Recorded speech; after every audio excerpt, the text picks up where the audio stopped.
Vous informer, mesdames et messieurs, est notre devoir primordial. Bienvenue dans cette édition du journal.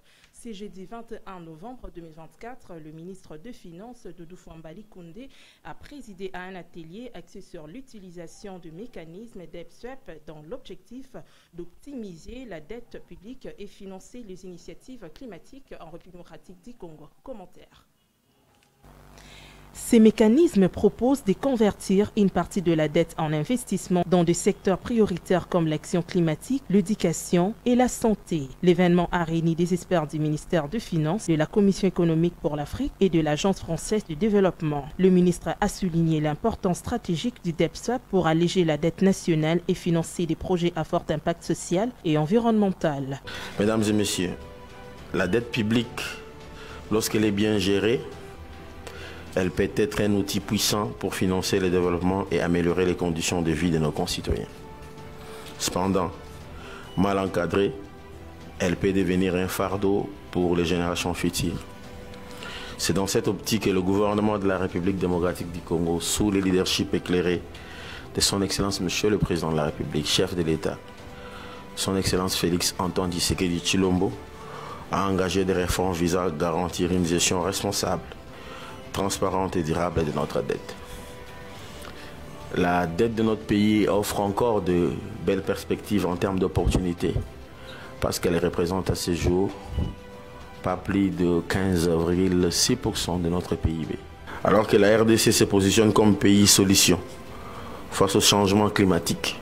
Il a également évoqué des initiatives industrielles liées à la mobilité électrique où la RDC, grâce à ses ressources naturelles, jouerait un rôle clé dans la transition énergétique et la création d'emplois. Ici est de noter que le ministre a appelé à une collaboration entre le gouvernement, les institutions financières, le secteur privé et la société civile pour réussir cette stratégie, tout en réaffirmant l'engagement du président de la République, Félix Antoine Tshisekedi, pour un développement durable et innovant.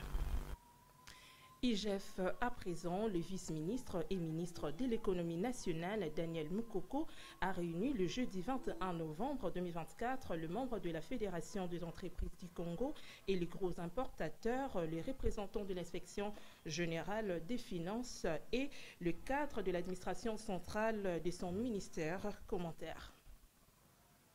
Le jeudi 21 novembre, le vice-premier ministre et ministre de l'économie nationale, Daniel Mukoko, a convoqué les membres de la Fédération des entreprises du Congo, les importateurs importants, le porte-parole de l'inspection générale des finances, ainsi que les dirigeants de l'administration centrale de son ministère pour mettre en œuvre la mesure visant à réduire le prix des 8 articles de première nécessité.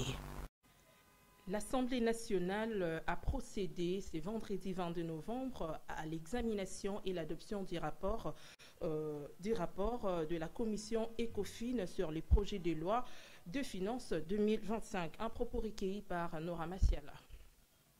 Messieurs les journalistes, je suis très heureux de passer devant la chambre basse de notre Parlement, là où il y a les élus légitimes du peuple congolais, et présenter au nom du gouvernement qui dirige son Excellence Madame Judith Toulouka cet projet de loi de ratification dans des instruments multilatéraux en matière d'optimisation de la fiscalité pour lutter contre l'évasion fiscale, mais également la sous-capitalisation de nos entreprises qui œuvrent dans les secteurs des mines, mais également dans les secteurs des télécommunications.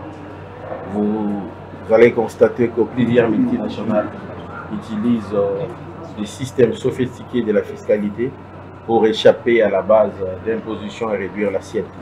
Et le gouvernement a pris l'initiative de ratifier des instruments multilatéraux. Il était question de les présenter devant l'Assemblée nationale pour ratification afin que ces projets puissent entrer en vigueur et permettre à notre administration fiscale de mobiliser autant de ressources pour financer les programmes d'action du gouvernement. À côté de ces instruments qui ont été présentés, nous avons présenté également plusieurs projets de loi de ratification qui concernent le secteur de la transformation agricole, parce que son Excellence Monsieur le Président de la République, chef de l'État, son Excellence Félix Antoine Tshisekedi Tshilombo avait émis une requête au auprès de la Banque africaine de développement pour obtenir une allocation exceptionnelle dans le secteur de la transformation de l'agriculture. Ainsi, il était question pour le gouvernement de venir présenter des projets de prêts et des projets de loi de ratification afin que le Parlement puisse les adopter. Sans oublier les derniers textes que nous avons présentés, il s'agit d'un prêt syndiqué entre la République démocratique du Congo et des banques sud-africaines. Un prêt qui tourne autour de 270 millions de dollars avec une participation de l'État en equity sans aucune garantie souveraine, mais avec un délai de remboursement de 10 ans, y compris un délai de grâce de près de 2 ans, un taux acceptable pour financer l'investissement public. Il est question d'acquérir des outils et des engins afin de connecter notre pays et construire et moderniser nos routes pour aller dans la perspective de la diversification de notre économie dont nous voulons. Sans route, il n'y aura pas d'externalité positive, il n'y aura pas une croissance endogène qui pourrait s'en suivre par la transformation de l'agriculture. Il faut mettre alors des bouchées doubles pour investir dans le secteur de la réhabilitation et de la modernisation. En sport, les Léopards de la RDC ont débuté la dernière ligne droite de la préparation avec la première séance d'entraînement ce jeudi 21 au gymnase jumelle à l'Echtir du stade de Martyr. C'est Limassiala pour le compte rendu. De retour au pays après un long séjour au Portugal pour un stage bloqué en prélude de la phase finale de la CAN Ambulance Senior Dame. À domicile, les Léopards de la RDC ont débuté ces dernières lignes droites de la préparation de cette compétition avec la première séance d'entraînement ce jeudi 21 novembre au gymnase jumelle du stade de Martyr, où elles seront opposées le mercredi 27 novembre prochain à 18 h à l'Ouganda pour leur entrée en lice. Le Nord Kivu, le chef de la division provinciale de la santé a annoncé ce jeudi 21 novembre 2024 la présence de 5 cas atteints de la variole du singe monkeypox. Précisément à la prison urbaine de King Boy, le chef de division a fait appel à la population au calme et à la pratique de mesures préventives. Suivez.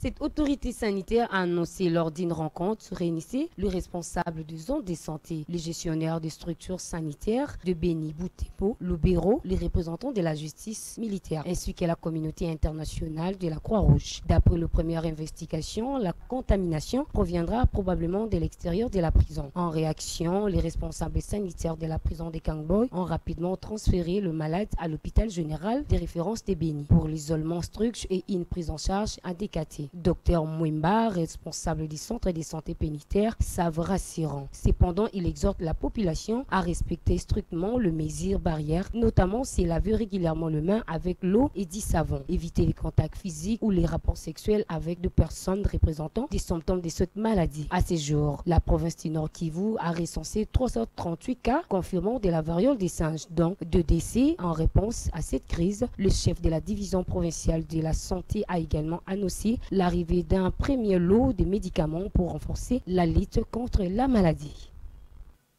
C'est la fin de cette édition du journal, mesdames et messieurs. Merci pour votre soutien indéfectible accordé à notre égard. Quant à moi, je vous dis au revoir.